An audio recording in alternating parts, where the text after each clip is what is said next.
Hey everyone, I've got a short video for you today, and it's going to be a topic that you might not expect me to share. And it's around the topic of justice, equality, diversity, and inclusion does matter, and it matters more than ever. Despite the weaponization of this topic, the defunding of this topic, I can assure you is one of the most important things that we can continue to be conscious of as we reimagine and rebuild our organizations towards healthier, more generative structures where everybody can thrive, right? Now, where's the evidence, you may say, Gary? And I'm going to share a few bits of evidence with you.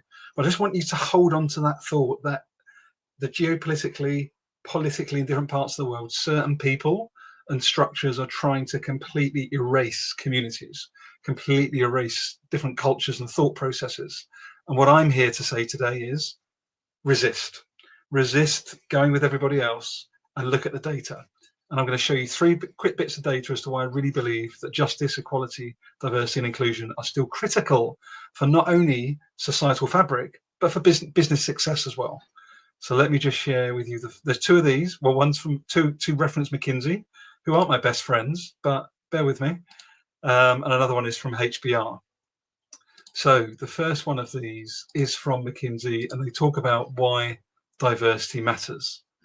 And what you can see here is that they show that progressively between 2015 through to 2023, at every point they assess the data, the likelihood of a financial outperformance gap has grown, i.e. having more women on boards, more gender diversity on boards.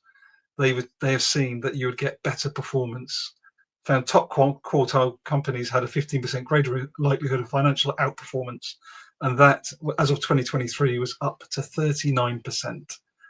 So gender diversity within boards clearly drives performance. I'm going to add another one for you now, which is around belonging from HBR. Oh, let me remove that one. So this is also another really, really interesting study. And the numbers are absolutely fascinating. So when we look at this HBR article, and this is from a few years ago, and what it talks about here is that belonging is good for business. So putting some metrics behind this, high belonging was linked to a whopping 56% increase in job performance, a 50% drop in turnover risk, and a 75% reduction in sick days. For a 10,000 person company, that would result in savings of $52 million per year. Hard cash. Can't get a much better business case than that, I don't think, of trying to intentionally design your organization for care, inclusion, belonging. And I want to come onto that justice piece as I wrap up this video shortly. And then the other one I wanted to share with you was this from a Medium piece where they've referenced a McKinsey piece of research. They talk here about multiracial and multi-ethnic composition of an organization being a competitive differentiator.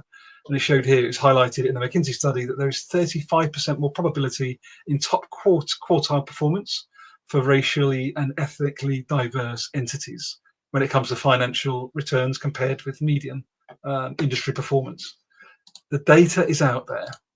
So anybody that tells you that the justice, equality, diversity, and inclusion performance focus is not worth doing, it absolutely is. And it comes back time and time again to human beings connecting, listening, understanding, and co-creating in a way that old colonized systems won't allow us to. And that leads me then to my final point here, which is around justice. All of this doesn't mean anything if we're just looking through Western lenses. We have to look at an intersectional lens globally and start to center those most harmed, which means those organizations in our supply chains that we don't very often think about. Maybe it's the raw material from Malaysia, the raw material coming out of the Congo. We've really got to look at how do we make supply chains and our business models more just. And we can do that when we come through justice, equality, inclusion, and diversity as one lens on a number of other lenses kaleidoscopically that we focus on to drive high organizational performance in the future. Challenge me, give your feedback. We are entering an era, a paradigm where we have to be looking at business through the lens of healthy masculinity if we want any chance of having something that is meaningful for all in the future. Take care for now. Let me know what you think. Let me know what your thoughts are. All the very best for now.